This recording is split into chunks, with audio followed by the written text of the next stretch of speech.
السلام علیکم ورحمۃ اللہ وبرکاتہ۔ امید ہے کہ آپ تمامی حضرات خیریت و عافیت سے ہوں گے۔ دعا ہے کہ اللہ رب العزت اپنے پیارے حبیب دانائے غیوب مختار کل صلی اللہ تعالی علیہ وآلہ وسلم کے صدقے توسل سے آپ تمامی حضرات کو صحت و یاب عطا فرمائے۔ ناظرین کرام، اس ویڈیو میں بات کروں گا کہ درود پاک کی فضیلت کیا ہے۔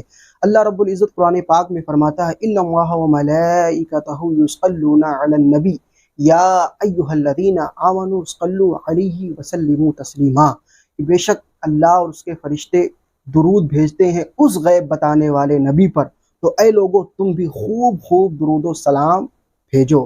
اس آیت کریمہ میں اللہ رب العزت نے لوگوں کو یہ حکم دیا، مسلمانوں کو یہ حکم دیا کہ میں اور میرے فرشتے درود بھیجتے ہیں اپنے محبوب پر، تو تم لوگ بھی خوب خوب میرے محبوب پر درود و سلام بھیجو، خوب خوب میرے محبوب پر درود و سلام پڑھو۔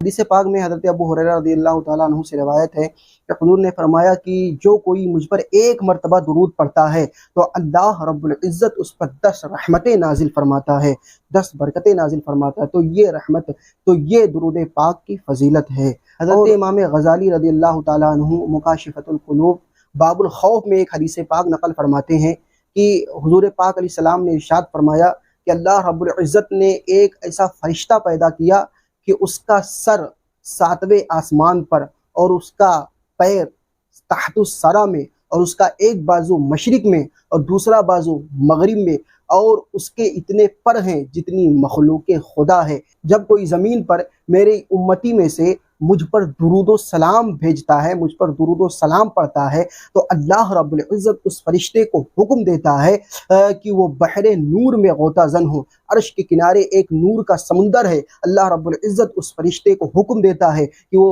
اس نور کے سمندر میں غوطہ زن ہو۔ وہ فرشتہ جاتا ہے، اس نور کے سمندر میں غوطہ زن ہوتا ہے۔ اس کے بعد جب وہ اس میں سے نکلتا ہے اور اپنے پروں کو جب جھاڑتا ہے، اس کے پر سے جتنے قطرات نکلتے ہیں، اللہ رب العزت ہر قطرے سے ایک فرشتہ پیدا فرماتا ہے، اور وہ فرشتہ اس مرد اور عورت کے لیے صبح قیامت تک مغفرت کی دعا کرتا رہتا ہے، اس کے لیے استغفار کرتا رہتا ہے۔ تو یہ درود پاک کی فضیلت ہے۔ اور اسی مکاشفۃ القلوب میں امام غزالی کے حدیث پاک اور نقل فرماتے ہیں کہ ایک مرتبہ بارگاہ مصطفیٰ میں حضرت جبریل آنے کے بعد کہتے ہیں یا رسول اللہ، میں نے ایک فرشتے کو دیکھا جو تخت پر بیٹھا ہوا ہے، اور 70,000 فرشتے اس کے سامنے سب بستہ کھڑے ہیں، اور اللہ رب العزت اس کے ہر سانس کے ذریعے ایک فرشتہ پیدا فرماتا ہے۔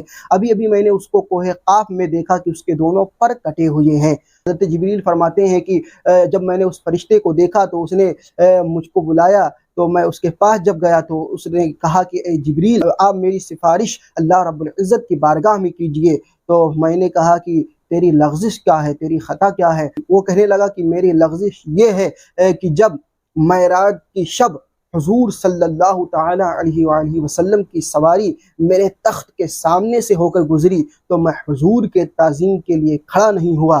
یہ ادا اللہ رب العزت کو پسند نہیں آئی، تو اللہ رب العزت نے میرے دونوں پر کو کاٹ دیا اور مجھ کو کوہ قاف میں ڈال دیا۔ تو حضرت جبریل اللہ رب العزت کی بارگاہ میں گئے، اس کے لیے سفارش کی، تو اللہ رب العزت نے فرمایا جبریل جاؤ اس سے کہہ دو کہ وہ میرے محبوب پر درود و سلام بھیجے تو اس کے پر ٹھیک ہو جائیں گے۔ حضرت جبریل اس کے پاس آئے، اس سے کہا کہ تو حضور صلی اللہ علیہ وسلم پر درود و سلام پڑھ۔ اس نے حضور صلی اللہ علیہ وسلم پر جیسے ہی درود و سلام پڑھا تو اس کے پر ٹھیک ہو گئے، اور اللہ رب العزت نے اس کو ویسے ہی شان و شوکت عطا فرما دی۔ تو یہ درود پاک پڑھنے کی فضیلت ہے۔ اس حدیث سے ایک بات یہ بھی معلوم ہوئی کہ وہ فرشتہ حضور صلی اللہ تعالی علیہ وسلم کے تعظیم کے لیے جب کھڑا نہیں ہوا تو اللہ رب العزت کو یہ ادا پسند نہیں آئی۔ اللہ رب العزت نے اس کے پر کو کاٹ کر اس کو کوہ قاف میں ڈال دیا۔ کیوں؟ اس لیے کہ وہ حضور کے تعظیم کے لیے کھڑا نہیں ہوا۔ تو جو حضور کے تعظیم کے منکر ہیں ان کا حال کیا ہوگا، ان کا حشر کیا ہوگا، وہابیوں، دیوبندیوں اور تبلیغیوں کا حال کیا ہوگا، جو کہتے ہیں کہ نبی مر کر مٹی میں مل گئے معاذ اللہ، جو کہتے ہیں نبی ہماری طرح ہے معاذ اللہ، جو کہتے ہیں کہ نبی کو پیٹھ پیچھے کا علم نہیں معاذ اللہ، جو کہتے ہیں جس کا نام محمد یا علی وہ کسی چیز کا مالک و مختار نہیں معاذ اللہ، تو ان کا حشر کیا ہوگا۔ یہ درود پاک پڑھنے کی فضیلت ہے۔